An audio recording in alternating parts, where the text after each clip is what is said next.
This time on Engine Masters, we are living the tunnel ram life. We're living the cross ram life. Which one makes more power? You're about to find out.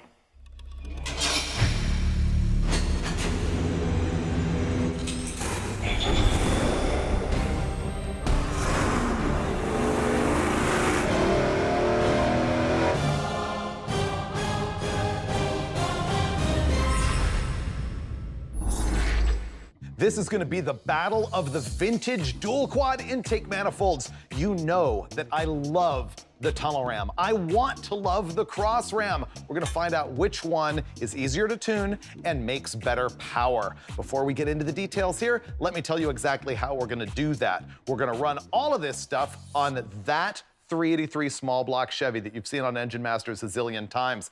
In this case, it's basically just a test motor to show you what these things are gonna do, and we're gonna baseline this thing with another vintage style intake manifold, the Edelbrock Victor Jr. You can still buy those brand new all day long, but they were designed quite a while ago, and they've got small ports for the early cylinder heads, as these do as well, so it's kind of a fair comparison of an older style 4-barrel versus the older style dual quads. So that's gonna be our baseline. Next up, we're gonna run the tunnel ram. This is my personal favorite. I just love the tunnel ram. Let's talk about why it even exists. Cast your mind back to 1959. There was a group of Chrysler engineers called the Ram Chargers that built a car called the High and Mighty. And these guys, during their daytime job, had been experimenting with really long intake manifold runners. You've seen those Chryslers that are big old cross rams like this, like the Plymouth Sonoramic. It's got one carburetor on the other side of the valve cover over here and another one over there, big long runners. What they knew is that long intake runners make torque. Shorter intake runners make high RPM power. So knowing what these guys knew, they made the very first tunnel ram intake manifold on that High and Mighty car. Basically, an intake with a bunch of radiator hoses running up to a log with a couple of carburetors. Now, it worked. And so the aftermarket soon came up with the tunnel ram that people associate with late 60s and all through the 70s and early 80s kind of street machines. But these are actually functional as well. Basically, these are running much longer intake runners than you could on, say, the Victor Jr. And so this thing, while most people think of it as being a super high RPM unit, is actually really good for beefy mid-range torque. And as we proved in the very first episode of Engine Masters, they also can make great high RPM power depending on the combination. The exact manifold that we're using here is a Wyand High Ram. Unfortunately, they only recently discontinued this for the small block Chevy. Wyand still sells them for big block Chevy and Mopar and a few other things, but not the small block Chevy. What you still can buy brand new is the Edelbrock TR1Y, which, if I'm being honest, is actually a better intake than this, but I had it, so it's what we're gonna use, and I love it. But to use this intake, you gotta cut a hole in your hood 9 times out of 10. So the question is, can you make the same performance with a cross ram that will fit under the hood? We're asking that question with this box ram style intake manifold, which is an Edelbrock STR10, made way back in the day, long since discontinued, although you can buy a similar Offenhauser these days. And it's a direct knockoff of the GM factory intake manifold that they offered as an in-the-trunk option for a 1969 Camaro Z28. Now, why would the manufacturer build something like this? Once again, long intake runner length for mid-range power. All they did with these cross rams is take the tunnel ram concept of 4 runners like this standing up, and to make hood clearance, they laid them down and crossed them over. You can clearly see this in the inside of this box ram right here. This is the mouth of the port for the cylinder that's over here on the other side of the engine. So you've got this half going that way, this half going that way, and 2 carburetors right on top, like so. The question is, how is this thing gonna run and drive? I've run these before and I found out that they've got cylinder-to-cylinder distribution problems on the corners, and I know that they've got some drivability issues on making the carburetors work, but will they make power? Will they run as good as the tunnel ram? That is the question that I'm here to answer, because I gotta tell you the truth, I really wanna put the cross ram on my 56 Chevy, because I don't wanna cut a hole in my hood for the tunnel ram, which I know makes me a little bit weak. But we're gonna find out exactly how weak as we fire up the 383 with the Victor Jr. single 4-barrel, and then move on to the awesome tunnel ram, and finally, the big question mark of the Edelbrock box ram. This is gonna be a really fun one to watch and a really horrible one for Brulé. Poor Brulé. Not horrible for me. I'm used to jetting everything sideways. Well, but here's what I'm looking forward to when we get to the cross ram, is you not being able to go, oh yeah, throw 2 in it, it'll be fine. No, not gonna happen. That's what the whole episode's gonna be about, I think, is tuning the cross ram. But first, single 4-barrel and then tunnel ram before we get to the cross ram. We got the Vic Jr. on this thing. Brulé's already got this combo tuned up, so we're gonna fire it up and give you the baseline with our single 4-barrel and Victor Jr. intake manifold.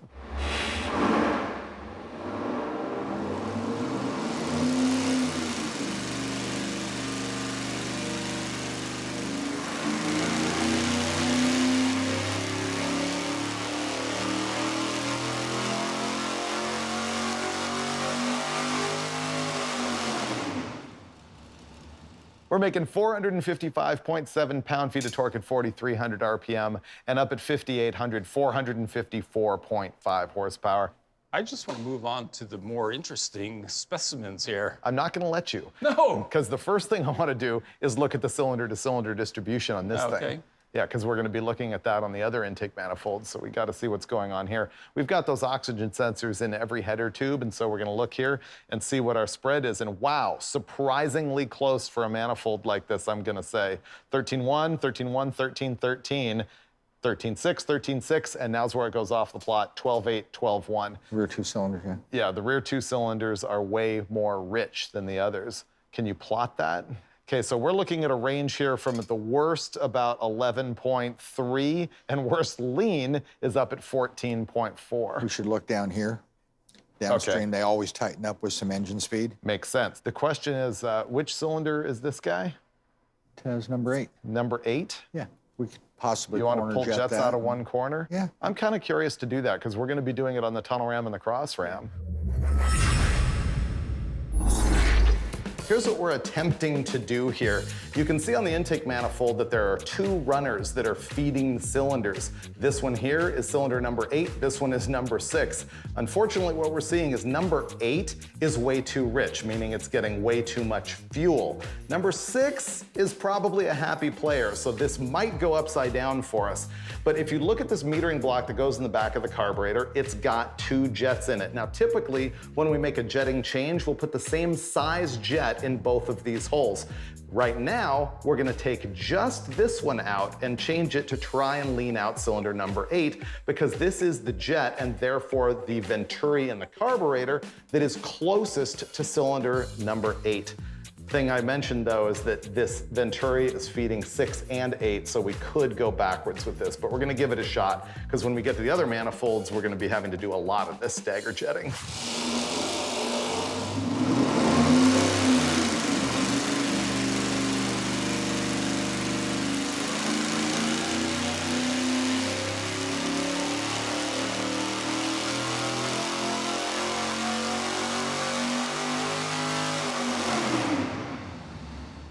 Before we even look at power or anything, we're gonna pull up the air-fuel curves for just cylinders 6 and 8. See if we can tell if it changed anything before and after. 6 still way lean, spikes to 14, but we're more concerned over here with the 13.75, and 8 is still way rich at 12.0. But Steve's gonna pull up the comparison, so tell me what you're seeing. It didn't change much of anything. Does it need a wild swing of way more jet than that? You can't start taking a whole bunch more jet out, or the booster just becomes kind of in-op, and we're already in the 14s there. It's going to affect this cylinder as well as this one. I mean, that's part of that's why guys struggle with air-fuel ratio distribution and lengthening walls and putting little dams and turtles and all those things. Yeah, to try and get the fuel to go where they want it to go, and this is a perfect example. So I guess your professional opinion, which we will trust, is that you just can't get there from here? No, and I don't know how much that's going to affect power anyway. I would much rather have a rich cylinder than a lean cylinder, given a choice, because you're going to make more power with a cylinder that's rich than you will with one that's lean. And you're safer with a cylinder that's rich Absolutely. than one that's lean. Yep. Can we see if it had any effect on power? I'm guessing not more than a wiggle from dyno deviance, but... We leaned out that corner and we saw 457.3 pound-feet at 4,700, 457.7 at 6,000, which is 200 RPM higher than we had before. Are you giving up on the Victor Jr. now? No, actually, what I'm kind of curious about is if it had more of an effect on some other cylinder that we weren't targeting. Oh, like it's doing this in there and it's going down number one instead? Yeah, it's like a roulette wheel. Like, Come on, big money. yeah, exactly. It's a roulette wheel of distribution. Yeah, I mean, you know, Okay. we put 4 jets on number 8, but maybe the winner was number 3. Who knows? I can't argue. So we're gonna have a look at every cylinder here and see if we can see a change. So this mess right here is air-fuel ratio curves for every cylinder in the engine, and that is before and that is after. So tell me, Steve Dulcich, what did it change? Oh, wow, it's hard to see. It just looks like a spider web to me. You'd almost have to bring them up individually, or... Yeah, there's too much there, but there's a couple that dropped down, which shouldn't have. They actually should have gotten supposedly leaner if there was less fuel, but that's run-to-run variation. On other cylinders, it's going to have some variation of, I mean, and we're talking like less than a tenth. Tenth of a ratio, Yeah. You don't see any there that... Are way big outliers. Now, this is a pretty good group. What does this one match with in black? Number 3, And where's the before number 3? right there. Okay. There's number 3 and 3. So it had a bigger change on number 3 than it had on number 8. Well, the roulette wheel. Well, an intake manifold plenum is not like a constant state. It's pulling from various pulses in an uneven sequence all across there, and it's creating all kinds of confusion. But I thought you were the pit boss. Well, I don't know. You could just stroll right in there and solve that. I'll take that. I want to see you with a magnet under the table. Oh, yeah, that's the way I do what it. you need. Okay, so I guess we're officially done with the Victor Jr. because I want to move on to Tunnel Ram.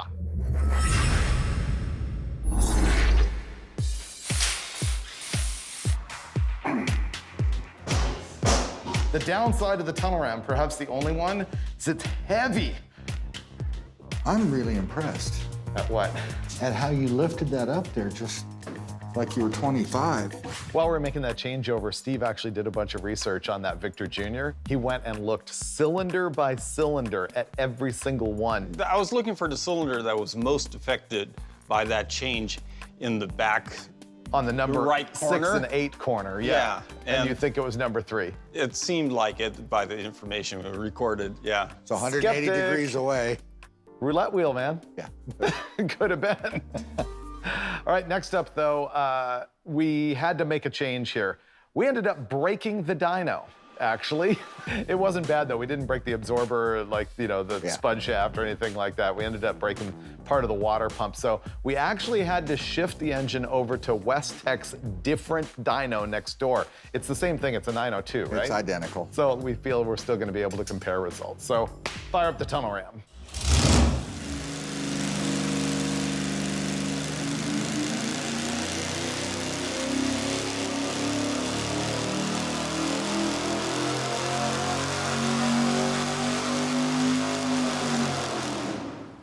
The next thing we're going to look at here is the air-fuel ratio in each individual cylinder. And because we've got a tunnel ram with one barrel of the carburetor right over the mouth of one opening, we're going to be able to look at it and find out if we can change the jetting in the carburetor to affect the air-fuel ratio in that particular cylinder or the ones nearby, the ones on the roulette wheel that are sort of sharing with that one.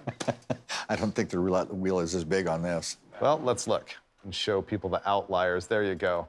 That's the lean guy right there. Number 6 is not having a great day. The rest of these are actually pretty good. I guess number 2 is a little bit of an outlier as well. I mean, it doesn't bother me that much because it's there kind of momentarily as we're accelerating through. It goes down. And then we're back into the mid-12 stuff here. So really, we don't care about this at all because I hadn't actually factored in that it comes all the way down into where it wants to be. And this is 14.2. But this 11-to-1 guy right here is hating life because it's way too rich. So we want to go to cylinder number 3 and see if we can lean that one out. Actually, we're going to do a group. Okay. We're going to pick them out, and I'll make some jet decisions on each cylinder, whether to leave it alone or whether to jet it. +4, -2, whatever, and just go 1 through 8. And got it. it'll say okay. Or... Okay. Through the magic of Brulé, it will be instantly tuned. Ooh, Brulé is making the list. There's no waffling around. You don't see any hemming and hawing. Oh, it's just Like that. authoritative. Yeah, that's the way Brulé does I it. don't expect to hit it the first try, Yeah. but I should be able to hit it within 3 jet changes. Man, look at that. So he just made a list of every cylinder, glanced at the data, and was like, I'm gonna go +3, -1, I'm gonna leave this one alone. We're gonna find out if the wizard is on point. Or full of it. Yeah. No, I have faith in you, Brule. Now we have to go open 4 carburetor bowls. Yeah. All right, let's do that. Give me a list. 69. Okay, I'll go get you. 73. That's going to be a 67. I'm going to number 7, and that's going to be a 68. Look and see what jet you got, and then we'll go from there. 69. That's our first round of jetting changes. Let's find out how close Brule got.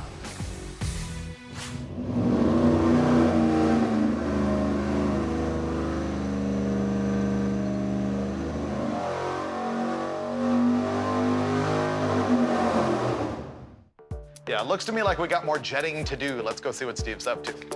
So, do we have to take them all off or just a few? Well, probably all of them. Stagger jetting number 2. After the second cut, it gets better, right? I hope so. I think we will. When he's making the pull, we're looking at this part of the screen right here, and you can see those lines going up and down, telling us what's going on. But let's look at the spread. Yeah, look at that, 15-1 right there on number 6 is no bueno. But we don't have any of those absurdly fat ones anymore, except for maybe number 1 at 12-1. Yeah, especially towards the very last few hundred RPMs, but in the mid-range, it's actually not too far off. Yeah.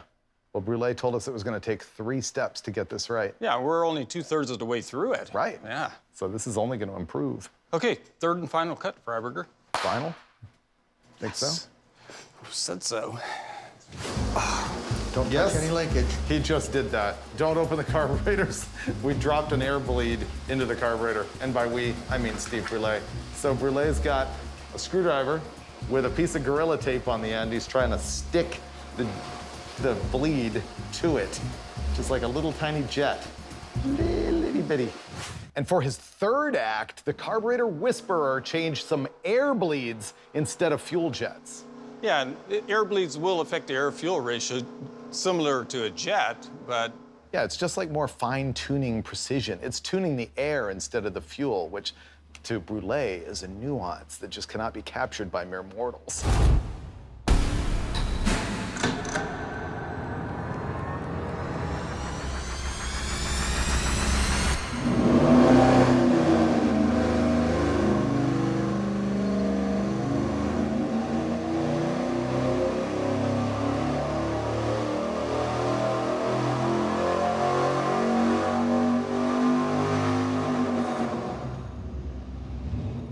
The carb whisperer is done.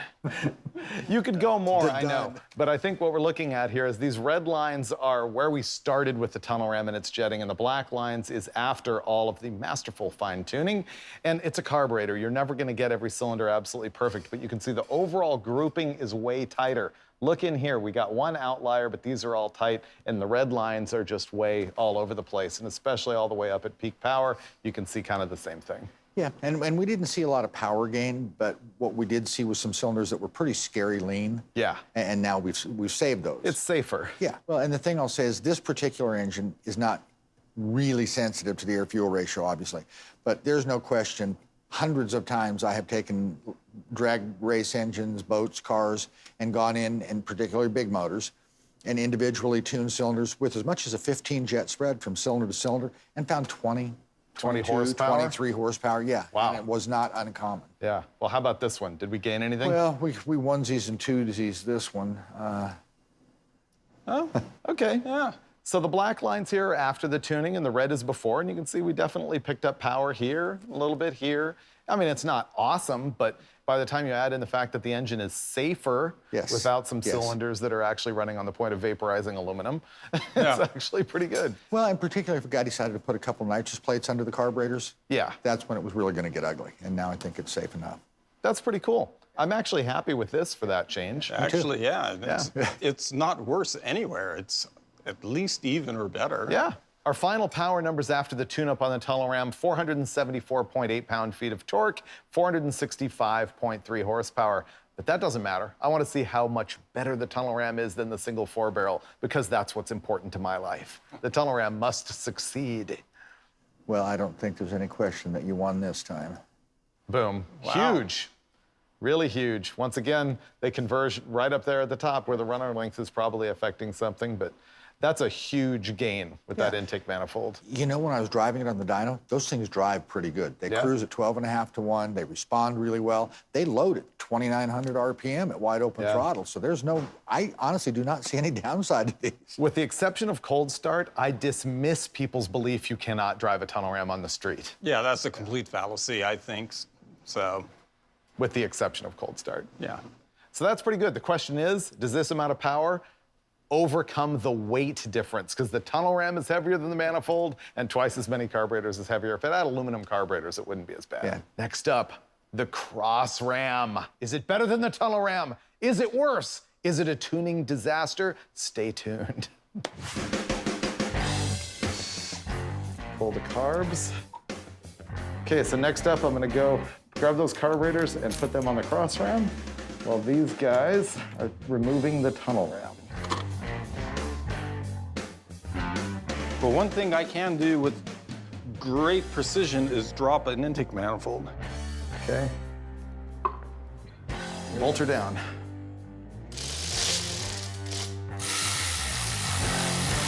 We got the cross ram all worked out here. The biggest problem that we had is that port mismatch that I keep talking about. This one barely seals. I hope we don't have a massive vacuum leak there. We had to put a short valve cover on that side to clear the throttle linkage, and the distributor is a tight fit, but it's installed. Let's go see if it makes power.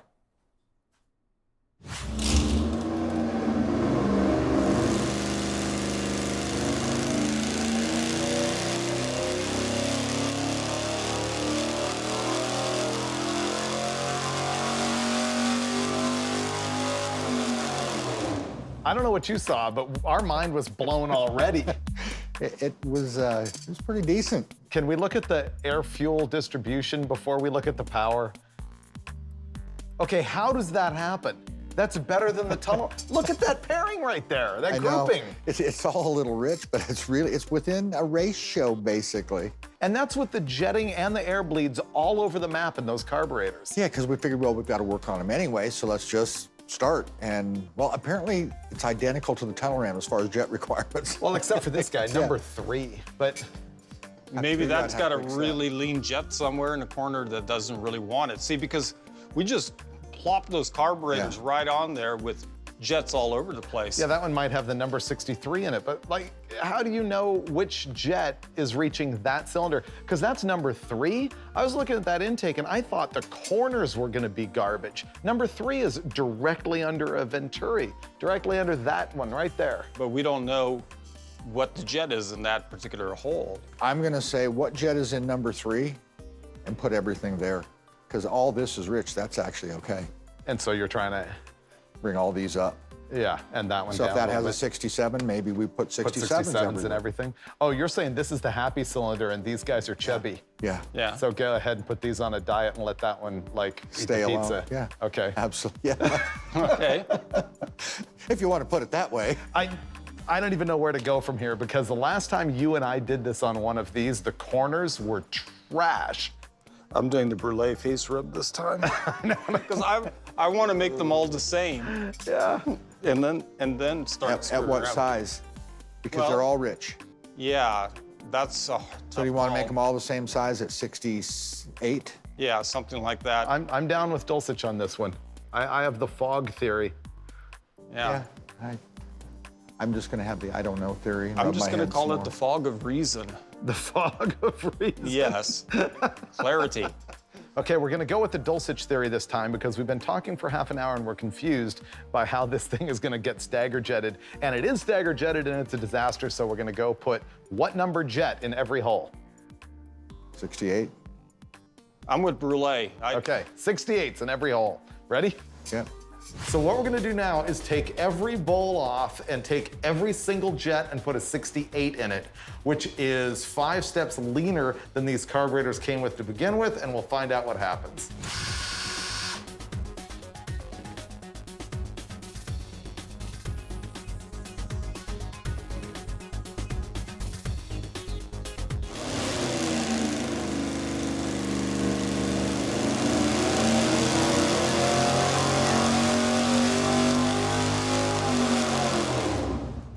That was pretty good. I'm 100% wrong about everything about this intake manifold, at least on this engine. It's the fog of fuel. It is the fog. So basically, it's almost like the fog is in the plenum and then different cylinders are just getting a nibble. Right. Right. Yeah, once it takes its turn, it goes. Yeah, there's Then no... the next guy goes. Yeah. Yes. Your opinion, please. Let's look at air fuel. I don't want to look at power yet because I'm already blown away by the air fuel. I want to look at power later. Ooh. Much tighter and no big outlying cylinder. The range here is 14 to 12. This is just one at the end. Well, I'm looking like right here. Yeah, right Yeah. here. It's literally better than most of the modern single or dual plane single 4-barrels. It's really surprising. How is that? Can we look at this versus before when we had the jets all over the place? Won't matter. It doesn't care. There you go. Yeah, we leaned it out a little bit. The black lines are the most recent pull. The red lines are with the jumble jetting, and we did lean it out just a hair. Okay, I still don't want to look at power. I want you to finish jetting it and then look. You say finish jetting it, but I still don't know exactly how to get to number 3. It's still lean. Yeah. So, what I think I might try to do, jet the front up, or I can air bleed it real quick. That would be a quick change to see if we can affect it. The whole front of this one? No, Because that'll affect 1 and 3. And 1. Well, I don't think it's that defined. No, because it's There's 2 ports over here and 2 Venturis over here. It's the fog. So, yeah. It's totally just the fog. not that defined. So here's my analogy on how this intake manifold works. You take the lid off, it's a big open box, right? It's just like Dulcich with the guacamole at lunch. You know how you bring the big styrofoam container of guacamole and he's just face first into the guac? It doesn't matter where he's pulling from, he's all over the guac. I like the guac. I know, that's what this manifold is doing. It is the Dulcich guac face intake manifold. So what are you gonna do about jetting the intake manifold? You know. You're gonna bleed that one? Yeah, I mean, that's the quickest way to find out if we can do something over there. So we're gonna try and make this better with air bleeds. He's gonna put a smaller air bleed in, which is less air, which means a richer mixture. Yeah, and because what we're targeting is trying to make number 3 a little bit richer. Other than that, it's like good. Once again, if we didn't have this data, we'd be super happy right now. Yeah, let me go put some fuel in it. Number 1 and 3 cylinders actually enter right over in this area. So what we're doing is trying to add fuel to these 2 Venturis, and we've done that with a high-speed air bleed. We're just trying to, when you reduce the size of the high-speed air bleed, it restricts the air, increases the signal at the jet. So it'll richen the mixture over here. It'll be more gas versus air. And we're just trying to see if anything that we can do to the front of this carburetor, these are the 2 closest ports, to see if we can affect any sort of air-fuel ratio change. We've got 1 cylinder, number 1, that's actually rich. The other one, number 3, which is lean. It's going to be tough to make them balance, but we're just right now looking to see if we can have some effect.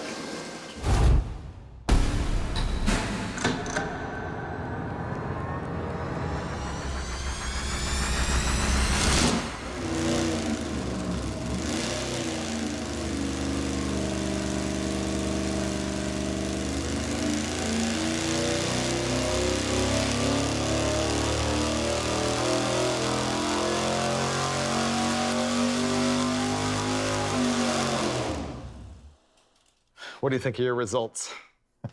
Are we looking at happy brulee or a sad brulee? It's not even a happy or sad brulee. It's just you can't get there from here brulee. Yeah, that's exactly it. I mean, there's nothing where you can go and say this is going to affect this directly. As far as jetting or what's happening at the carburetor. Basically what we're saying is that we've made huge swings in fueling on that one carburetor, and those cylinders are still lean. So while I've been incredibly impressed with this intake manifold, part of what I was saying about the distribution is true. It's got a couple holes where you can just never get fuel, and I think that's what I'm remembering from when you and I did this before. Yeah, it's just tough. Yeah. I thought it was all the corners. It's not. It's just the front corner with 1 and 3 in that neighborhood. So it's not going to get there. Well, and by fattening it up, we helped some in the mid-range, it looked like, but it already wasn't horrible there. But that right at the end of the RPM curve, it just starts trending lean. Well, here's something to consider, guys. Huh. Okay, would you agree that some fuel is going to puddle and stick to the floor? Especially with those 2 barrels directly above the floor. I'm going to agree with that. Okay. And then think of the firing order. 1, 8, 4, 3, 6, 5, 7, 2. 1, 3. 3 is going to be firing pretty soon after 1. Then it's a long lag time before you have the intake happening on number 1. So that puddle fuel has a lot longer to work its way to number 1. Sort of dribble that direction. Yeah. That's possible. That's my theory. I'm going with it. I'm still going with the fog theory, but I'll give you the puddle theory. Yeah, fog because and puddle. back in the day, they would popsicle stick, build little dams in the floor, only in the floor, to try to like direct fuel and air. Yeah. So that might be part of it. The distribution may be more a matter of the manifold than the carburetors. Well, yeah, I think it 100% is. is. Yeah, and well, not 100%, but I believe in this case it is. Yeah. So are we content that we made the fuel as good as we're going to? I think we've done what we can realistically. We could spend days. Yeah. But this is about as good as we can get with a normal tune. So we can look at the power? We can. We're gonna look at the power. Yeah. Because I think it's also surprisingly good. I can tell you positively that it's surprisingly good. Before we look at power, I'm gonna tell you the distribution is still way better than I expected. And the power is 474 pound-feet of torque, and up top, 457.8 horsepower. Maybe not as good as the tunnel ram, but I'm still impressed. No, it's really good. I did notice after leaning it out that it was a little tougher to drive. It wasn't quite as good with more fuel, so I think it probably needs maybe a little bigger squirter or bigger power valve, something like that, and I think that'll help out a lot. Yeah, you would have to tune that in a car, and I presume it's gonna be a little bit of a battle. It's not as drivable as the tunnel ram yet. Yeah, but that's overall, power-wise, to me, it exceeded expectations. I mean, it's looking like a pretty good curve compared to our earlier numbers. So here's a stroke of self-serving genius that I came up with while we were talking about how we couldn't believe how good the distribution was. It had a couple of weird holes, but it was actually pretty good. And I kept on saying, when I did this before, those corners were junk. So here's the difference. Carb spacers. Before we had the carburetors right on the manifold, and this has got 2 tapered combos on it. Yeah. And so what if that raising that venturi another inch off the plenum floor actually helped the fog of guacamole instead of having it like bounce or do who knows what. And the radius of a tapered combo too is going to help it make a turn. Maybe. You know, that's possible, certainly. So I think that's possibly the reason, not a guarantee, but it's a bench racing reason why it might have been different. I agree. We'll call it the Freiberger hypothesis for Okay. now. It is a hypothesis, not a fact. So in conclusion, what do we actually know here? I think we know that the Victor Jr. is the wrong intake manifold for this engine. It only made power above 6,000 and it was a mess compared. It wants a performer RPM with a 1-inch spacer. This RPM range. That's the right single 4-barrel for this engine. Second of all, what do we know about the tunnel ram versus the cross ram? The cross ram looks cooler. It looks way cooler, but does it make more power? We need to look at that. Well, we're about to find out. Yep, so this is gonna be a comparison of the tunnel ram versus the cross ram. And now we know that the tunnel ram is a better unit. So the red lines are tunnel ram, the black lines are the cross ram. They're remarkably similar from 3,300 RPM all the way up to when the torque and horsepower cross over at 5,250, and above that, the tunnel ram takes over. You can justify it with power, but not with good looks. Okay. Yeah, and it's not like you're talking about gobs of power, because the difference between these two manifolds is nothing compared to the difference of either one of them compared to that single plane we tried earlier. Right, exactly. So. The other thing I would say is straight out of the box carburetors. I don't know if you recall, but the tunnel ram did not do this. The tunnel ram was worse than the cross ram initially. Only once you stagger jetted it to death did it come up to this point, meaning your average guy who's driving around with it without 802 sensors in his headers is never gonna get there. And in that case, if you're not gonna tune the thing so expertly, the cross ram was actually better down here. Yeah, it actually was. The thing that was really odd about all the stagger jetting that we did is the average air-fuel ratio was basically the same from 3,500 up. Yeah. Where it picked up all the power below 3,500 is where the air-fuel ratio changed. So going back to what have we learned, Victor Jr. is wrong. Tunnel ram is always right. Yeah. And the cross ram is pretty good as long as you never want to make peak power. No, ultimately, I mean, you know I'm a tunnel ram fan, but the cross ram was way, way better than I expected. The hood closes. Yeah, the hood closes without a hole in it. So that's pretty good. Yeah, I think that was a lot of fun. It was fun. I mean, it's some retro intake manifolds that normal guys don't use anymore, but maybe they should. I think you're going to see more of those. More cross rams out Yeah. there? You know what the problem is? They're stupidly expensive. Stupid expensive. There's no price on good looks. Oh, there we go. So what you're saying is? You Look marvelous. When I look into my own cross ram, I look marvelous. Exactly, because it's all about good looks with this crew every single time on Engine Masters. Here we go with the tunnel ram.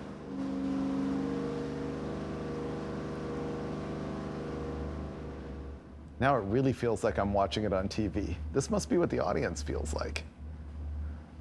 I think we feel more of the excitement being here live. It's like a rock concert. Yeah, that's right? true. Yeah.